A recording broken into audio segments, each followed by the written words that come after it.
Never say you don't have fun stitches on this machine. On the Pfaff Select 4.2, you have a ton of stitches, but when you switch over to maybe some variegated thread and stitch them out, they look a lot prettier here than up here. Trust me. I always recommend people to stitch out their decorative stitches on their machine because they kind of don't know what they have until you see it on fabric and in thread.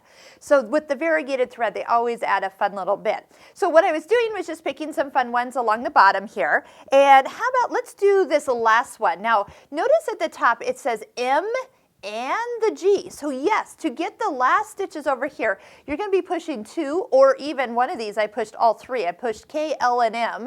And when you hold those down, then that accesses this stitch here, the next to last one.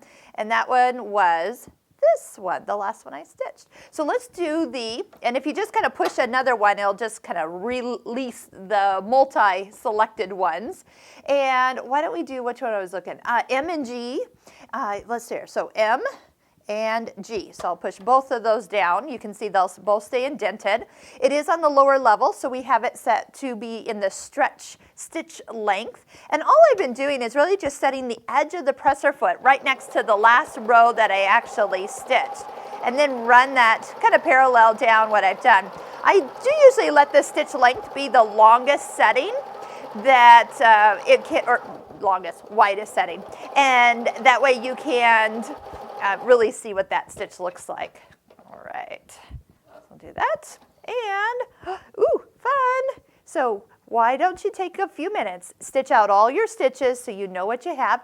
You could even vary the width and length for the stitches that are up on the top and see what kind of adjustments you can make.